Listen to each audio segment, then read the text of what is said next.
Bueno, muy bien, pues ahora sí, ya no solamente no es antes, sino que incluso es después. Nos hemos retrasado unos minutos, pero no pasa nada. Ya han venido todos los que tenían que venir. Estupendo. Bueno, antes en mi turno de agradecimientos, cuando hablé, no me refería al profesor Florestan porque iba a tener suficiente protagonismo en este momento, pero quiero empezar, lógicamente, por manifestarle mi más sincero agradecimiento por participar, por haber querido hacerse cargo de esta conferencia de apertura, conferencia inaugural, como se llame, como se quiera llamar, de nuestro congreso, porque don Alfredo Florestan, como es bien conocido de todos, es un reconocidísimo especialista de la historia de Navarra,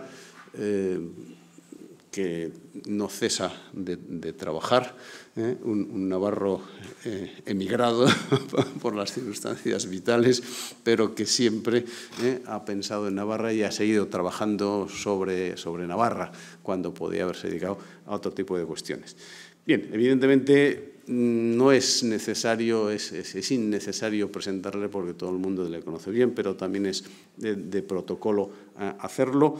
Quiero referirme sencillamente a una trayectoria investigadora muy completa desde que inició hace muy poco tiempo su tesis doctoral bajo la dirección de don Valentín Vázquez de Prada sobre la Merindad de Estella, aquellas famosas tesis de historia regional, de historia total, que trataban de entender pues el conjunto de la sociedad y de la economía de la época en un determinado mundo institucional también, ¿no? Bien, después se fue a Alcalá de Henares, donde sucesivamente fue profesor titular y catedrático, y cambió un poquito el tema de esas cuestiones de historia total, pasó a una historia un poquito más política,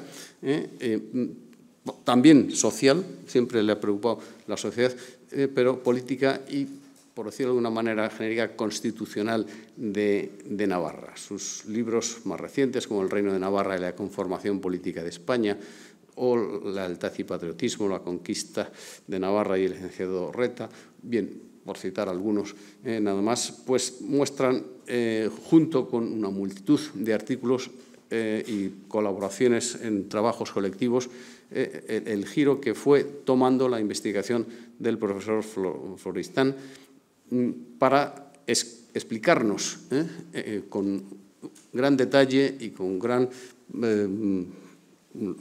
apoyo documental la conformación política de Navarra, sobre todo en el siglo XVI, los brazos, los estamentos, las instituciones, las cortes, el encaje de esa conformación política dentro de la monarquía, ya como un reino de la monarquía, pero que mantiene toda su identidad ecueprincipales, ¿verdad? Otro tópico real y verdadero. Las identidades política, religiosa, también se preocupó por San Fermín, por San Francisco Javier, los coronamientos, los fueros, en fin, aspectos muy variados de historia social, también en concreto todos aquellos que se refieren a la conquista, a los ecos posteriores de la conquista y a los conflictos que durante el tiempo, particularmente en el siglo XVI, pero no solamente en esa época, ha vivido Navarra. Finalmente, también es muy importante destacar la labor del profesor Florestan como escritor de obras de divulgación y de obras de síntesis. Es el director de una afamadísima historia moderna de España que se reedita continuamente y que yo creo que deben utilizar pues, la mitad de los estudiantes de historia moderna de España, ¿no? Bien. Pues nos agrada muchísimo por tu categoría, por tu amistad, por tu vecindad navarra, que estés aquí con nosotros. Muchísimas gracias y ya no queda más sino disfrutar de tu conferencia. Muchas gracias. Las presentaciones siempre son protocolarias, pero sobre todo amables y a mí siempre me abruman un poco. Yo me marché de Pamplona en el curso 86-87 cuando se estaba organizando el primer congreso y luego pues la vida me ha deparado la oportunidad de venir en todas las ocasiones que se hacen y participar en todos los congresos de historia de Navarra, y para mí es una alegría ver que aquella iniciativa que nació con sus conflictos precaria, pues se ha consolidado. Gracias al comité organizador que me invitó, a Agustín que contactó conmigo, a todos los que han hecho posible que yo pues, hable hoy aquí en este congreso dedicado a los conflictos civiles e inciviles, los ecos de 1521-1522. Voy a ver si consigo pasar la diapositiva. De aquí mejor. Al 2, aquí. No, entonces no lo veo directamente. Vale, no, pues ¿qué Bueno. os ha quedado? Pues vamos a ver si... Ya, pero que aquí sale otra. A ver si consigo aclarar. Nunca me había correspondido impartir una conferencia de apertura o inaugural, y en este caso el tema está tan bien definido y ha sido también explicado por el director de la sociedad y por los organizadores que no merece la pena que me entretenga más. Estos conflictos, choques entre varias opciones que se resuelven de diversas maneras y que, en definitiva, permiten un cambio, la reelaboración de la vida social. Bien, revisar los conflictos es el tema, la tarea que nos han propuesto, y mejorar nuestro conocimiento y hablar de ello. La conferencia inaugural, o esta conferencia primera, no va a ser en absoluto una cosa cerrada, sino todo lo contrario, algo quizá demasiado desordenado y abierto como para un profesor que ya tiene sus años. Es una oportunidad para reflexionar. Julio Caro Baroja insistía mucho en su libro sobre los navarros en la hora del siglo XVIII, en que se tenía en general una visión sesgada, injusta de Navarra y los navarros como un territorio particularmente conflictivo. Pasamos de las guerras de bandos a las guerras carlistas, y no, Navarra también es un país donde hay mucha gente constructiva, moderna, pacífica, abierta, europea, dialogante, y esto es lo que él quiso recuperar. Pero siempre el conflicto parece que atrae más. Desde luego los medios de comunicación nos venden la tensión, el conflicto, el problema que nos agobia. Y la imagen de los navarros seguía siendo la que publicó Felipe Comín y que se reeditó tantas veces. Los navarros eran un pequeño reino bandeado y perdido en un tiempo de cuyos habitantes se dijo pocos y locos. Ya nos etiquetaron. La Sociedad de Estudios Históricos de Navarra nos propone hablar de 3 episodios de conflicto. Bien etiquetado agramonteses y beamonteses, clásico, más abierto carlistas y liberales porque entran también los conflictos campesinos, y el siglo XX, el siglo de concordia en tiempos de revolución, pues es más problemático. Los hechos y sus ecos. Bien, realmente me siento cómodo porque esa es la realidad. La historia es lo que ocurre, pero también cómo se recuerda, cómo se revive, cómo se intenta aprender o no aprender de todo ello. Realmente sobre agramonteses y beamonteses, que abarcan un periodo, por lo menos desde que comienza la guerra civil entre el padre y el hijo, 1451, hasta que, perdón, es una errata, 1628, las Cortes por ley deciden que ya no se hable de agramonteses y beamonteses, pues tiene diversas etapas. Hasta 1512 está claro que es una guerra interna, internobiliaria, podríamos decir, que en el periodo de las guerras de conquista hasta el 29 plantean una disyuntiva de lealtades y deslealtades banderizas, pero que a partir de 1629 se transforma en otra cosa. Agramonteses y beamonteses después ya empiezan a ser algo un poco diferente, creo yo, como veremos. Pero mi punto de vista pues es el único que puedo aportar, porque yo me fui a Alcalá, soy profesor durante 30 y tantos años de historia de Europa en la Edad Moderna. He investigado Navarra, he trabajado con documentación navarra pero todos los años tengo que explicar el contexto europeo. Y por eso creo que también es una ayuda para el Congreso intentar, digamos, comparar. La comparación nos redimensiona. Lo que para algunos, obsesionados por sus asuntos identitarios pequeños, puede ser algo excepcional, pues realmente es muy común en Europa. Lo que es gravísimo para algunos, si lo redimensionas, ves que es menor o accesorio, y que los problemas son más complejos de lo que parece. Cuando se compara, realmente uno aprende a colocar las cosas en su dimensión. Por eso voy a intentar, en el poco tiempo que creo que debo disponer para no agotar y para que podamos pues, plantear algunas preguntas, o más que preguntas, intervenciones incluso, porque es un congreso. El restablecimiento de la paz es una rebelión contra el soberano. Tenemos el caso de Navarra, por supuesto, que es pero también Castilla, después de las comunidades, Nápoles en 1528, hay una revuelta contra el rey legítimo, un ejército invasor. La recreación de una nueva concordia. Realmente esta es la cuestión que trasciende la historia de los Países Bajos y de Francia. La discordia, una discordia confesional, una discordia religiosa, mucho más grave que la meramente política. La política se puede solucionar, los políticos lo saben bien, pero cuando hay un problema de fondo grave como es el religioso, veremos que eso no es tan fácil. La recreación de una nueva conquista y la idea de la conformidad, de la conformación de una nueva comunidad político-social. En las provincias vascongadas, utilizando la terminología tradicional, se me entiende Vizcaya y Álava, Álava y Guipúzcoa y el señorío de Vizcaya. Desde hace muchos años sigo insistiendo en que la Navarra después de 1512 sigue siendo Navarra, claro, pero no es ya la Navarra anterior, que han cambiado tantas cosas y en cierto sentido esta comunidad política se recrea, se reconforma, se reconfigura. Bueno, hay que poner el acento. Ir rápido, intentaré estas comparaciones en la medida de lo posible.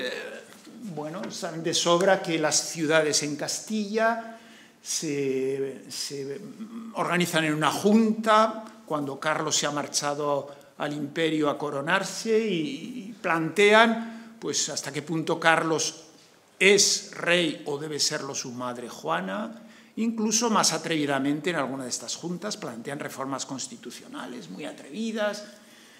Todo eso en medio de unos meses de caos, porque surgen también revueltas antiseñoriales, luchas de bandos en ciudades. Castilla se vuelve un auténtico caos. Pero este caos rápidamente se vuelve a ordenar porque la alta nobleza, fundamentalmente, y los gobernadores que ha dejado Carlos, pues derrotan al ejército comunero en la batalla de Villalar e inmediatamente cortan la cabeza a los tres principales líderes de los alborotos mayores, han dirigido el ejército, han secuestrado a Juana y a los regentes del Consejo Real. En fin, como es habitual, siempre el castigo a las cabezas más señaladas. Pero inmediatamente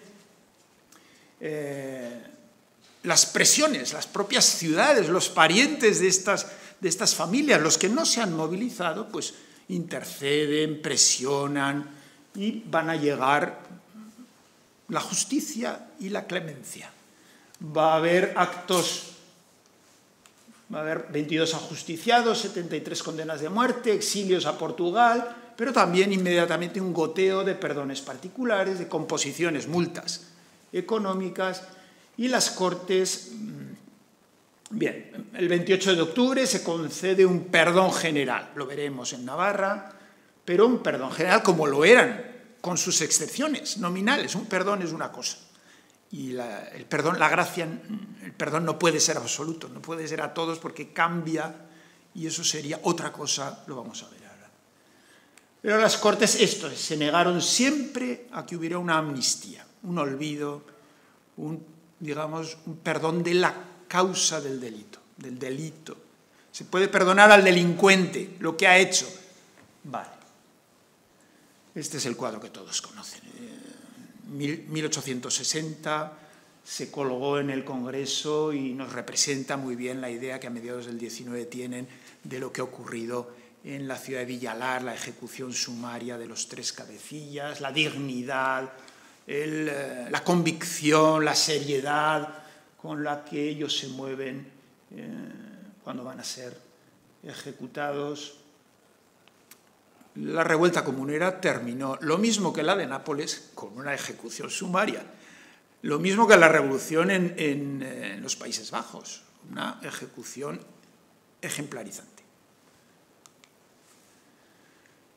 En Nápoles, el reino de Nápoles es un caso que en cierto modo se parece al nuestro, al de Navarra, porque entre 1502 y 1504, en la guerra de Fernando el Católico con Luis XII, pues las tropas castellano-aragonesas desplazaron a los franceses y en 1504 pues se hizo con el gobierno Fernando el Católico, el Papa le concedió la investidura, Nápoles es un reino de investidura papal, y de hecho Carlos V lo heredó pacíficamente y empezó a gobernarlo sin ningún problema, pero había reclamaciones fuertes por parte del rey de Francia, Francisco I desde 1515, pero también por parte de una nobleza angevina, favorable a los Anjou, al derecho dinástico de los Anjou.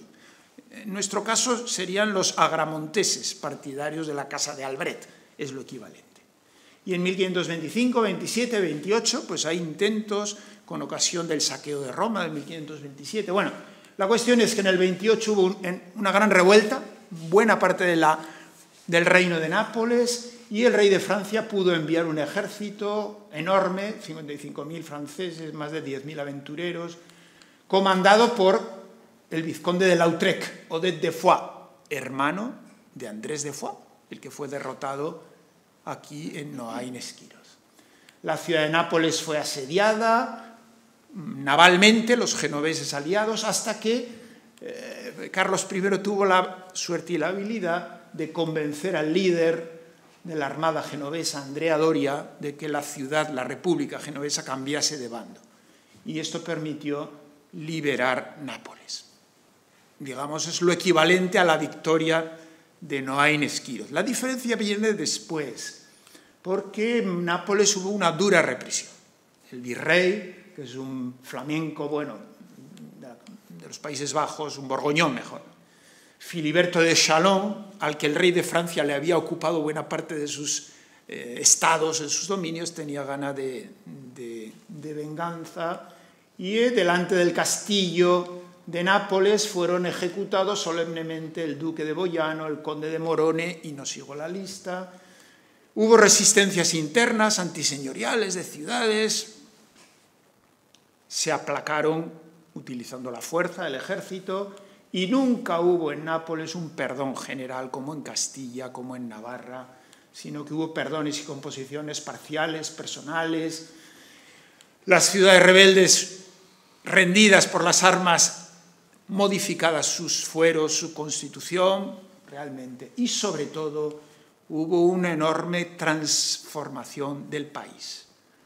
Tierras, rentas, títulos, cargos, mercedes, pasaron a manos de los, comillas, reconquistadores de Nápoles hasta crear una nueva élite y, a la inversa, crear un exilio, unas heridas que tardarán en cerrarse en el caso de Nápoles. Andrea Doria, el genovés, fue el primer príncipe de Melfi. Todos los sucesores obtuvieron este título y rentas. Esto no ocurrió jamás en Navarra. Ninguno de los conquistadores se quedó con nada, ningún título, ninguna renta, ningún señorío, nada. Bien, cuando hablamos de Europa, hablamos de la Europa más occidental, de la más latina, la que ha vivido más una vida común. Pero este es un problema antiguo. ¿Qué hacer tras una guerra, una rebelión, una traición? Y los reyes, los soberanos, se llamen rey, emperador, príncipe, duque, los soberanos, los que tienen la última palabra en cada uno de los territorios, tienen que moverse entre estos dos extremos, de la justicia, aplicar la ley, pero templarla con la clemencia. La aplicación estricta de la justicia es la máxima injusticia, dice el aforismo latino. En los Países Bajos, en 1566, hay una revuelta contra el gobierno legítimo, que es el de Felipe II, el gobierno español. La leyenda negra, pues,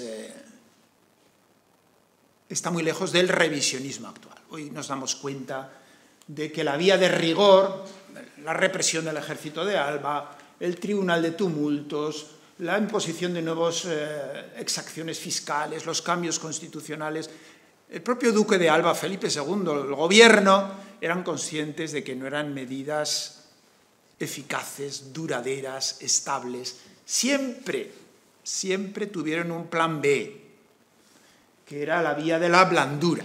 Y se trataba de conjugar ambas, la vía militar con el ejercicio de la gracia. El ejercicio de la gracia, que es fundamental, porque el soberano es el que, la última palabra, aplicando la justicia, pero también aplicando las excepciones a la justicia, lo que es la gracia, lo que es gratuito, lo que no tiene otra justificación que la prudencia del soberano. Necesita ejercer la gracia para restablecer el equilibrio. Bien, en cuanto a la rebelión de Navarra en 1521, pues quizá la leyenda negra tengamos que superarla de una santa vez. Y este revisionismo actual, darnos cuenta que no hubo una represión como la del duque de Alba, sino un empeño enorme en que triunfase la gracia, el perdón. Bien. En toda Europa existía, una larga tradición de perdones. El soberano puede perdonar. Un tribunal le ha condenado, pero el soberano puede perdonar. Es el derecho de gracia. Siempre es no soy jurista, siempre es una pena sentenciada. Es un perdón a una personal, a un delito que ha cometido una persona. Y en estos delitos contra el soberano, por ejemplo, lo que no se contempla es que se extinga la responsabilidad civil. Es decir, si uno se ha rebelado contra el rey y ha quemado la casa de su vecino, pues el rey le puede perdonar, pero le tiene que compensar a su vecino. Sin embargo, en el siglo XVI empieza a hablarse de una cosa nueva, empieza a aplicarse un perdón distinto, que es la raíz griega, tiene que ver con el olvido, la amnistía, la amnesia, el olvido.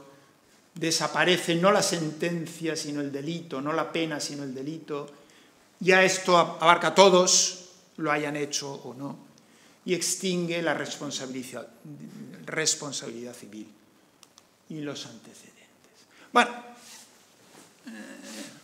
para descargar la pesadez de la palabra y del texto podríamos manejar muchas imágenes. Hemos visto antes la decapitación de Villalar, esta es la decapitación de la Plaza Mayor de Bruselas, de 18 nobles.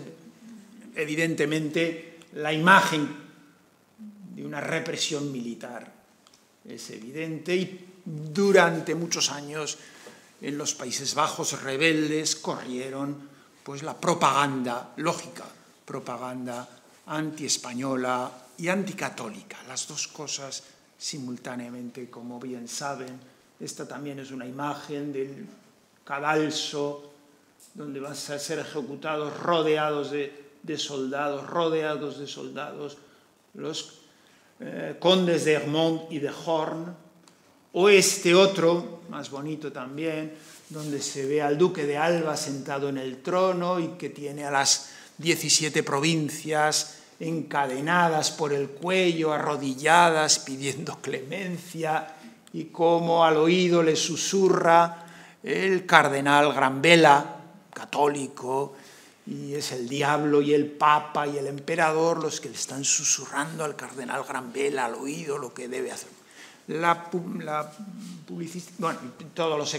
Evidentemente, todas las escenas No hace falta que sean reales o inventadas, porque las escenas en las que los indios americanos son masacrados por los españoles responden también a estos patrones y a esta misma época, sean ciertas o no. Vuelve a ser el Duque de Alba, este grabado es tan conocido, pero tan significativo de cómo el diablo le susurra al oído, cómo los cardenales de Guisa, francés, y de Granvela en los Países Bajos, como una hidra, le gobierna, aunque el pueblo y los ciudadanos piden perdón, y aquí tenemos a los decapitados. Bueno, esto no existe para Navarra. No hay nada. No hay memoria. No hay, porque no hubo nada de esto. Es otra cosa. Esto es lo que quería. Quizá el contraste es brutal, pero el contraste es significativo de lo que quería decir. Bueno, pues esto es lo único que se ha podido rescatar con ocasión del centenario de la conquista y punto. Lo demás es imaginación. Bien, es muy común en todo Occidente y en el siglo XV y XVI utilizar la gracia. Los reyes perdonan para restablecer el orden. Sorprendentemente, y eso no estoy seguro, pero sorprendentemente en Castilla es muy frecuente. Hay un artículo muy bueno de Juan Manuel Nieto, cómo los trastámara utilizan el perdón real, cartas de perdón a ciudades, a particulares, perdones generales, hasta el punto de que las propias Cortes de Castilla protestan. Si hacemos leyes y luego tú perdonas saltándote a la torera las leyes, ¿qué haces? Pues Juan Manuel Nieto explica muy bien, el rey está poniéndose como soberano, otorgando la gracia que permite restablecer la concordia en un tiempo de discordia. Juan II, Enrique IV y la propia Isabel la Católica en muchos momentos otorgan perdones generales, perdonan. Y sin embargo en Navarra, que yo sepa, pero puedo estar muy equivocado, no es un instrumento que se utilice mucho, el de los perdones reales. Los disidentes, los disconformes pueden exiliarse muy cerca, pueden encontrar ayudas en Castilla, en Francia, menos en Aragón. Juan y Catalina, cuando quieren meter en vereda a los beamonteses, no ofrecen un perdón, sino que les exilian. Y los beamonteses se exilian sonoramente en estos dos momentos. No hay perdones generales. Quizá también es otro síntoma de una relativa debilidad de los soberanos navarros. Yo creo que puede ser otra explicación. Más hipótesis que pruebas. Bien, y sin embargo, después de la conquista, es un auténtico empeño el que tiene Fernando el Católico. Propone en la apertura de las Cortes a los que vuelvan a casa y me presten juramento, les voy a perdonar. El padre Tarsicio de Azcona, en un libro que ha publicado recientemente el gobierno de Navarra sobre los perdones, pues nos ha descubierto que ya antes de terminar el año 21, no hay nacido el 30 de junio, pues en el segundo semestre ya se está preparando un perdón general que se concede el 10 de mayo del 22, perdón general que se amplía, se completa. Incluso el propio Carlos es el que lo otorga en diciembre del 23. Y ya el colmo. En el año 24 no ya un perdón general, sino una carta patente en la que Carlos I suscribe, da fuerza a unas capitulaciones y asiento. Han negociado los agramonteses con los castellanos y han llegado a un acuerdo para dar una salida política a los agramonteses que se han rebelado, han luchado en Noain, se han resistido en Maya y se han encerrado en Fuenterrabía y se van a rendir ahora. Bien, lo primero fue una promesa de perdón y amenaza de castigo, claro, no pueden ir una sin otra. 21, 22, 23 son perdones generales, pero, y ahí está la gran diferencia, en Castilla no incluyen esta cláusula, salvaguarda real. Es un perdón general y salvaguarda real. No se separan ambos conceptos porque realmente los agramonteses tienen más miedo a sus colegas beamonteses que al propio rey. Esa es la realidad. Y por eso en 1524 de lo que se trata es de ratificar un pacto político previo e introducir una idea nueva, que es de la amnistía, borrón y cuenta nueva. Eso puede hacerlo el rey, pero perdonarse mutuamente es mucho más difícil. Perdonarse los hermanos, los parientes, el marido y mujer, etcétera, etcétera, es mucho más complicado. Y este es el problema de su aplicación posterior, de su desarrollo posterior. Los perdones restablecen una fractura del orden político. Bueno, eso no es difícil. Los políticos nos dirán que sí, que es muy difícil, pero no es tan difícil como las discordias religiosas. Los perdones reales. En los Países Bajos también va a haber revueltas, rebeliones contra el rey, de unos contra otros, y va a haber muchos perdones generales de diversos tipos. Entre 1562 y 1566 está ya bien. Porque esta fractura religiosa entre cristianos, romanos, católicos, los unos protestantes, reformados, los otros, sean luteranos, sean calvinistas, sean anabaptistas, sean anglicanos, en sus diversas... Esta ruptura religiosa envenenó de una manera tal la sociedad que nos da un contraejemplo de cómo los perdones no son fáciles por parte del rey, pero son imposibles de aceptar por la sociedad, salvo que pase mucho tiempo y cambien algunas cosas. Nos da otra vez el contraejemplo del éxito que tuvieron los perdones en Navarra. Los perdones en Navarra no tuvieron éxito porque el rey tuviera un ejército, una ciudadela, y asustara a la gente, en absoluto. La discordia confesional envenenó todo, mucho más que la discordia política. Este es un grabado también para entretener cómo se representa la discordia. La discordia es una reflexión clásica, es una mujer, claro, Eva, cuya cabeza son serpientes, como la del paraíso, no se ven, pican y envenenan, con una tea que prende fuego, la discordia que se transmite a la velocidad de los incendios veraniegos que hemos vivido, con un fuelle que atiza el fuego, la imagen de la discordia que envenena la sociedad, que es lo contrario a la concordia, a la amistad, con dos raíces, la raíz clásica de Aristóteles y la raíz cristiana, la concordia, que es la unidad, la paz y la unidad de los cristianos. Bueno, en los Países Bajos estalla una rebelión en 1566, que es religiosa, con un episodio gravísimo de iconoclasia, se queman imágenes, se derriban templos, se profana lo sagrado, bueno, pues como ocurrió aquí en España no hace tanto tiempo, como ocurrió en México hace más tiempo, en fin.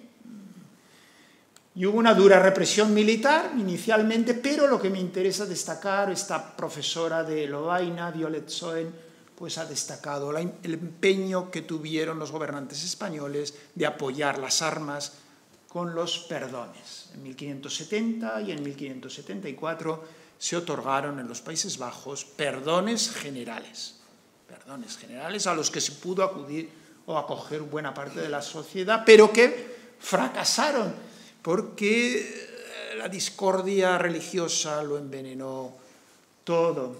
Luego, conforme se fue recuperando desde el sur hacia el norte el control de las diversas provincias, son 17 provincias, pues desde la más meridional, pues los capitanes generales negociaron desde el 78 al 79, después de la Unión de Arrás. La Unión de Arrás prometió un olvido perpetuo de todo lo que pudo haber sido hecho desde las primeras alteraciones. No un perdón, una amnistía, un auténtico olvido.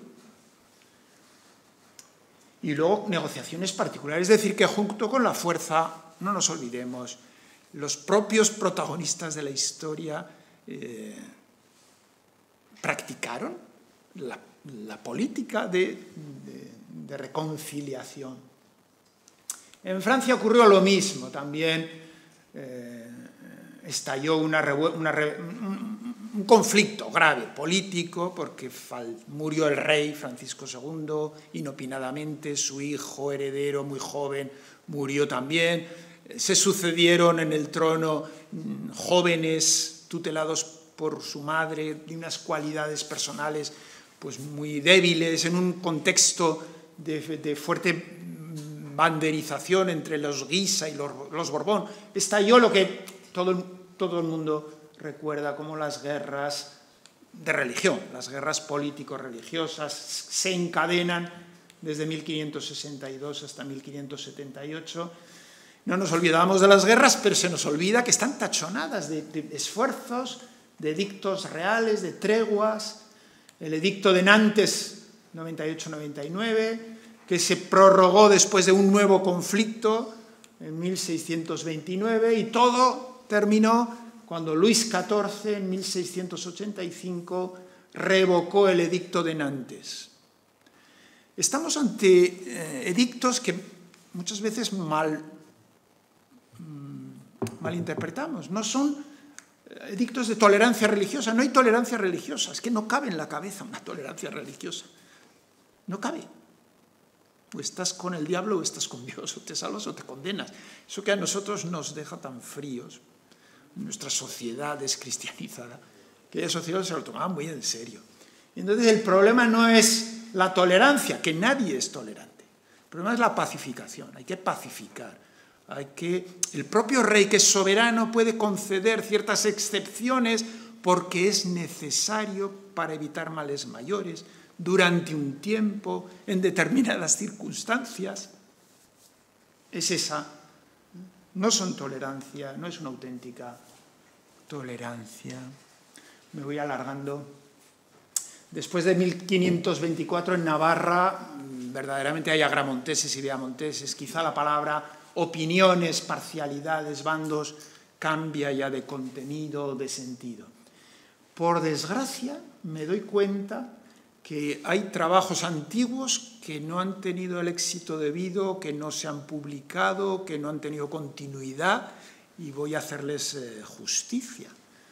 Realmente la tesis doctoral de Fernando Chavarría del 2006, que no está publicada, con tantas otras tesis, dedica un capítulo extraordinario: la pacificación de la sangre, integración de las parcialidades en la monarquía.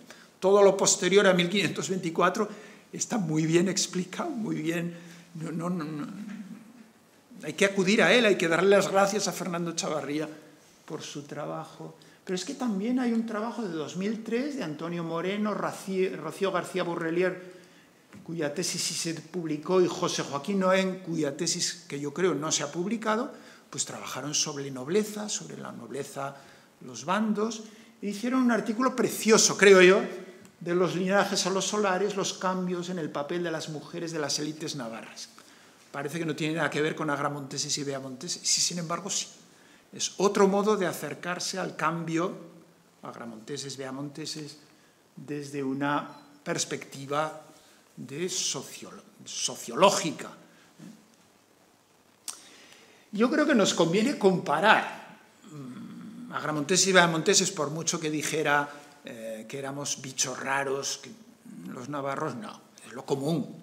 También los catalanes, en torno a 1600, Mierros y Cadels, en una situación hablará mañana sobre feudalismo bastardo, pero lo tenemos mucho más cerca. Oñacinos y gamboínos en Guipúzcoa, Vizcaya y Álava también desaparecen, y esta comparación nos ha faltado. Realmente no sé por qué, ni ellos se han interesado por agramonteses y veamonteses, aparte de lo que ya sabíamos, ni nosotros nos hemos interesado por la desaparición de los conflictos de bandos en nuestras provincias vecinas por el oeste.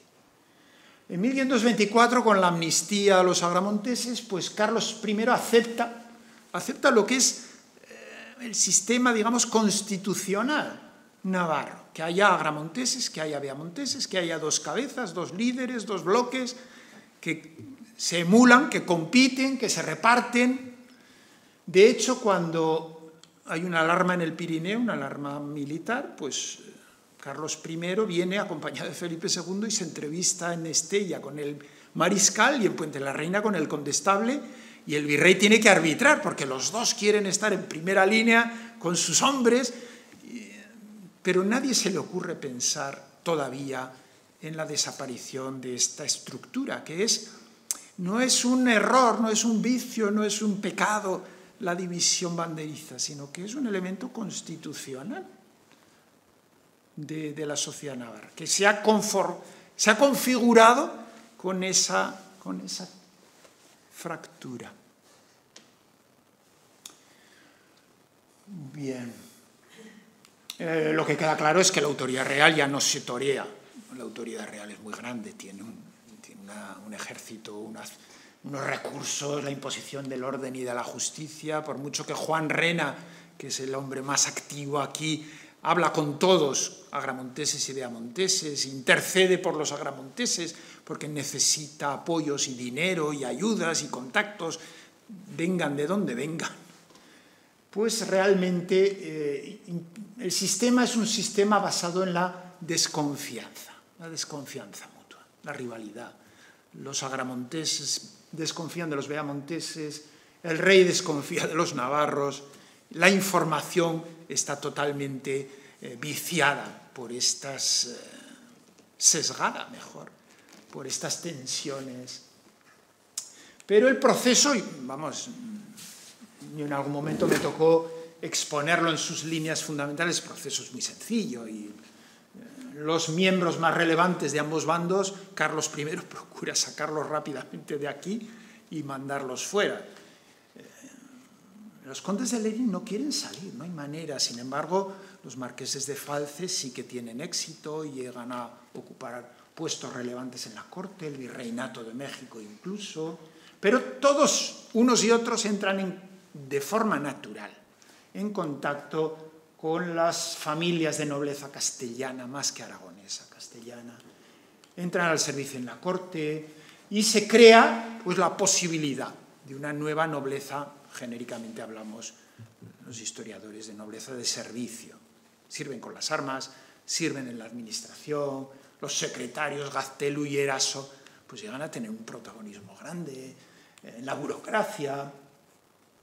Si al principio los beamonteses parece que se llevan el gato al agua, a mediados del siglo esto ha cambiado radicalmente y los beamonteses tienen mucho miedo porque han llegado dos virreyes. Bueno, esto es más que sabido, quiero repitiendo, los virreyes Alburquerque llegan apoyando a los beamonteses.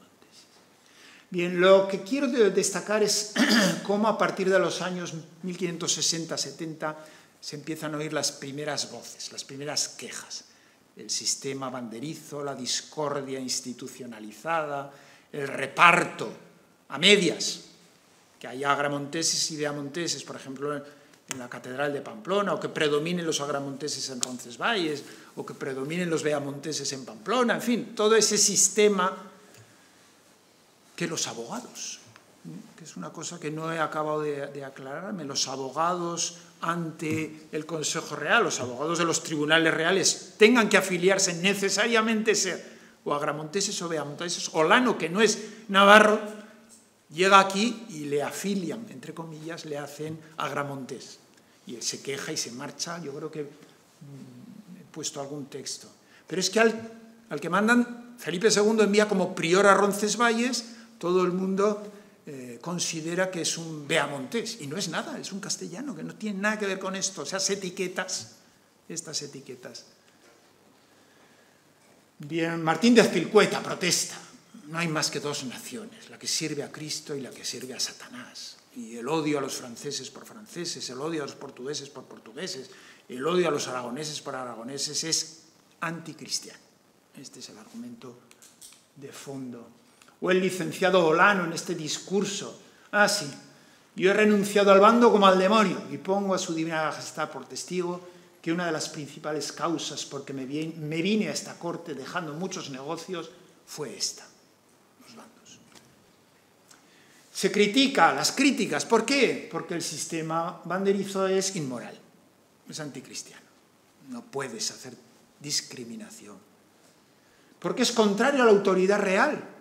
La autoridad real se ve menoscabada ante los tribunales, se cometen injusticias y el rey no puede administrar justicia con tribunales injustos porque merma la autoridad del rey. Porque estas parcialidades se retroalimentan constantemente, generan algo ficticio. En realidad, las parcialidades son una ficción.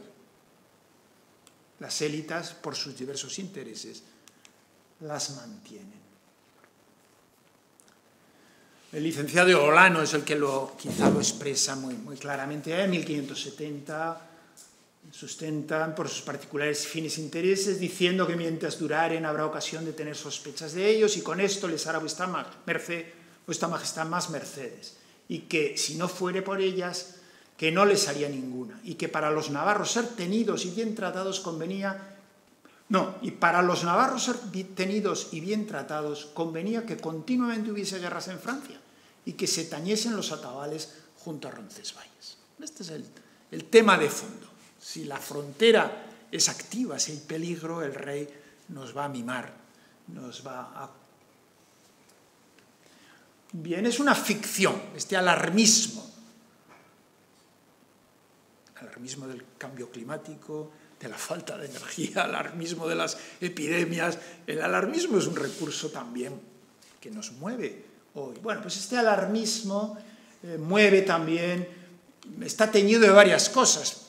Sí que hay una cierta nostalgia legitimista de las grandezas del reino medieval. Es verdad que hay una amenaza, es una frontera. Las guerras con Francia son constantes y no es una frontera inmediata, pero pronto secundaria. Los ejércitos, el dinero, están o en el norte de Italia o en los Países Bajos, no en el Pirineo, ni occidental ni oriental. Pero claro, los virreyes de Navarra, que están aquí, que no les llega el dinero, pues tienen que exagerar el peligro. Si no ven el peligro francés, el peligro legitimista, el peligro de los herejes, pues no van a obtener recursos, necesitan presionar. Incluso los gobernadores franceses de Bearn o de Guyena hacen lo mismo. Dicen que los navarros, que si bien los navarros incluso exageran, tenemos muchos contactos, muchos navarros partidarios de nosotros, en cuanto lleguemos con tropas, pues van a venir con nosotros, van a restablecer argumentos fácilmente desmontables porque la realidad, los hechos los desmienten rápidamente. Aunque haya miedo a una infiltración de la herejía calvinista, es la utilización, otra vez, la utilización de la memoria como instrumento de combate político por el poder. Y por último, el argumento que plantea Antonio Moreno y este grupo de investigadores, que es mucho más sugestivo, porque estos bandos que ya en 1570 hay muchos que dicen son disfuncionales, son contrarios a la moral, son inútiles, son perjudiciales, todo eso, pasan 50 años, hasta 1628 no se prescinde de ellos.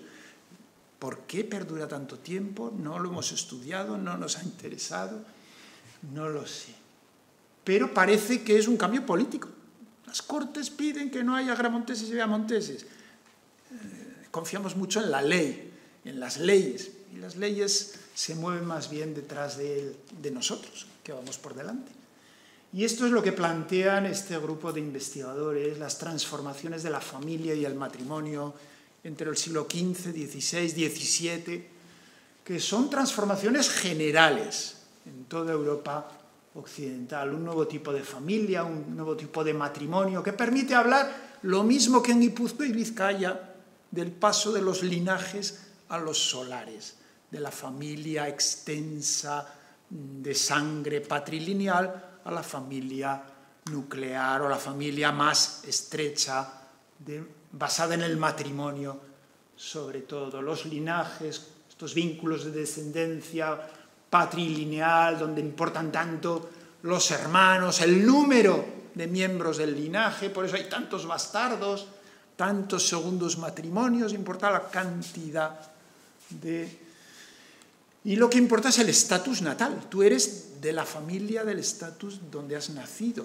Estoy muy resumiendo quizá demasiado el argumento más rico, más preciso y complejo de sus autores. Sin embargo, en una sociedad desde el siglo XVI-XVII de solares, donde lo que importa es el matrimonio, la conyugalidad, las alianzas matrimoniales, la calidad de los enlaces, donde el marido sube de nivel si se casa con una mujer rica, donde, digamos, lo que importa es la casa, donde hay menos hijos de fuera de matrimonio, menos segundas nupcias, menos casados, más solteros.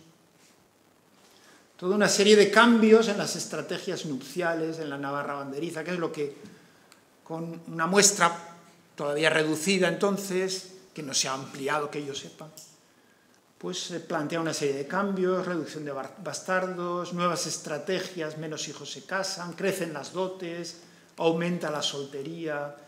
Pero sobre todo vemos con quién se casan. ¿Con quién se casan? Antes de 1450, el 60%, más aproximadamente, miembros del mismo bando. Solo un 20% cambian de bando. Pero es que entre el 75 y el 99 es la máxima endogamia banderiza. Se casan agramonteses con agramonteses, beamonteses con beamonteses. Pero esto cambia radicalmente después. La endogamia se hunde al 30%, el aumento de matrimonios entre linajes, entre 20%, y sobre todo la apertura a nuevos linajes de fuera, la exogamia. Navarra se abre al exterior. La pregunta que se hacen ellos me entra más duda. Esto me parece muy coherente, sin embargo, y yo no sé hasta qué punto la segunda hipótesis de este trabajo, que los beamonteses modificaran un poco antes que los agramonteses su modelo de matrimonio y familia, y pues no lo sé hasta qué punto podrá demostrarse, supongo que sí. Bien, en Guipúzcoa, Vizcaya y Álava hay oñacinos y gamboínos, y no nos plantea ninguna duda su desaparición. Voy terminando para no. Y sin embargo, pues es muy interesante ver cómo los parientes mayores pierden la batalla con las comunidades urbanas, con las comunidades campesinas, y cómo el señorío y la provincia, Vizcaya y Guipúzcoa, se rehacen, se crea una nueva constitución, se reorganizan, incluso con fueros nuevos, cosa que no existe o que no ocurre en Navarra. Pero esa comparación me la voy a tener que saltar. Desde luego, Navarra era un reino antiguo, pero con grandes novedades. Llevo muchos años predicando esto, creo que no debo desdecirme, porque hay novedades. Y yo creo que esto responde a que agramonteses y beamonteses, aunque formalmente sigan existiendo, realmente en la práctica colaboran entre sí más de lo que parece. Cuando en 1586 se prepara el primer gran juramento de los fueros, el virrey y los tres estados subidos en un mismo tablado en la catedral, esa imagen que recordamos, que pensamos que es una imagen medieval, no, es una imagen muy reciente, 1586, pues ahí están sentados todos, agramonteses y beamonteses. Realmente se ha reconfigurado una sociedad, ha habido una reconciliación, creo yo. Y es muy significativo porque en 1576 don Francés de Álava, que era embajador nada menos de Felipe II en París, del Consejo de Guerra, un hombre de mucho peso, un alavés, pariente de los señores de Arazuri, tenía un viejo contencioso por unas tierras, unas casas, no recuerdo, de Juan Ramírez de Baquedano, un agramontés muy señalado al que le habían incautado, se le habían devuelto a su propietario legítimo, pero don Francés de Álava se quejaba y acudía a los tribunales intentando recuperar aquellas tierras confiscadas. Lo que me interesa es lo que dice don Francés. Don Francés dice que a ningún extranjero le conviene tratar pleito en aquel reino de Navarra, mayormente sobre bienes confiscados por razón de la cisma que hubo en él, el argumento de la conquista, y que todos pretenden, todos, realmente todos los navarros, pretenden que no hubo tal cisma, y que es notoria la afición que los jueces de Navarra tienen a los naturales y el odio grande que tienen a los castellanos. Él estaba muy quemado porque no conseguía nada en los tribunales navarros y veía que se ha formado un bloque contra ellos. Y la respuesta de las Cortes también. A todos nos parece que no hay para qué vivamos en el mundo si don Francés de Álava, ni otro de más calidad que él, nos ha de tratar de traidores. Realmente creo yo que después de la guerra hay un periodo de reconciliación, los perdones vienen primero, pero hay un periodo de transformación, de reconciliación, que no hemos estudiado per se, porque siempre nos han interesado más los orígenes, las causas de la violencia y no la recomposición, la reconfiguración, la pacificación posterior. Quizá vende más. Yo creo que para nuestra enseñanza política actual nos conviene reflexionar sobre estos procesos de reconciliación. Y esto es todo lo que tenía que decir. Me he extendido más de lo debido.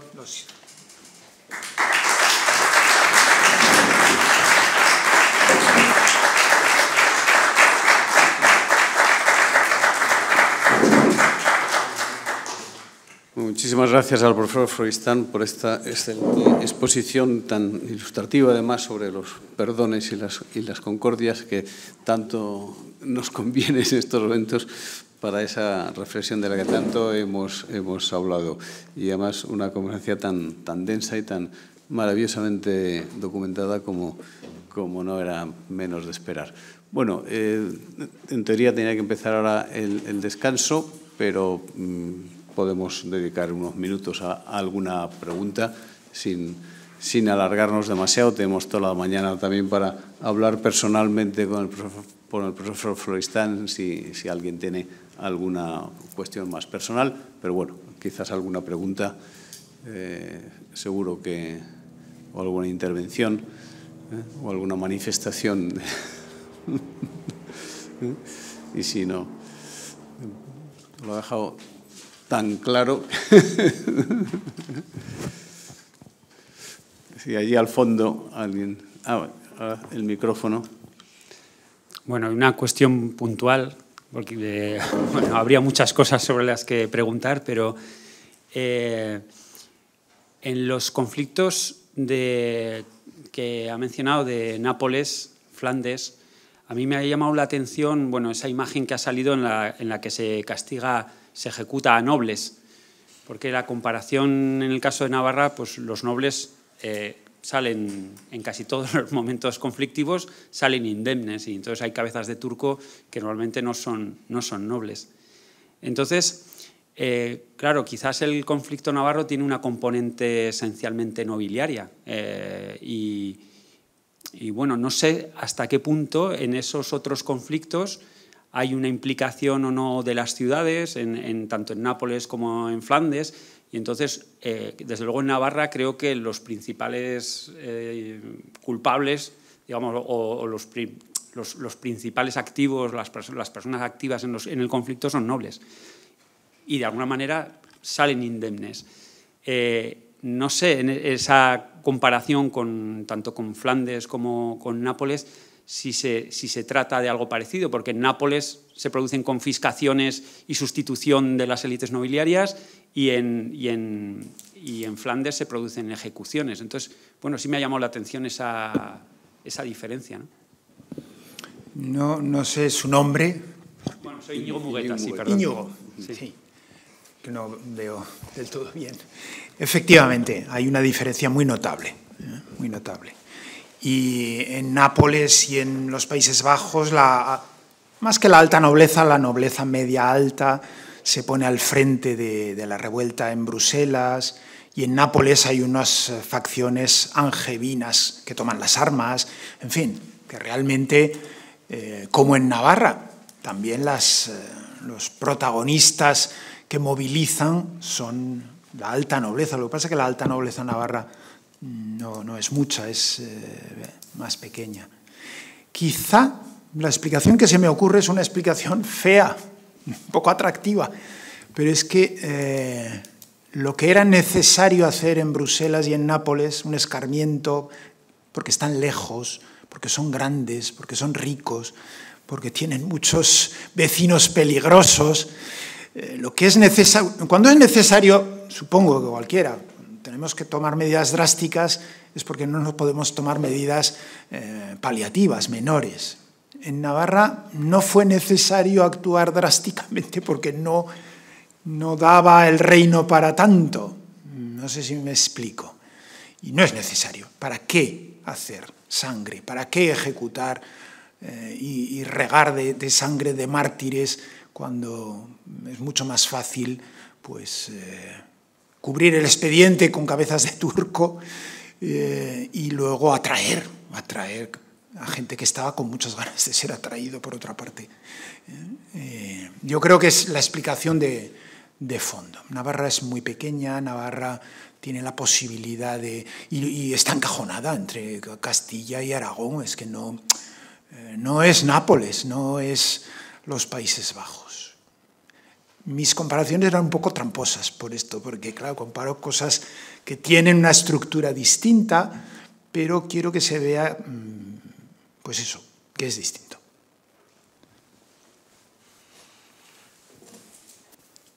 Muy bien. Bueno, pues entonces nos vamos a descansar un poco. Muchísimas gracias una vez más y seguimos hasta la reanudación de la sesión a las 11:30.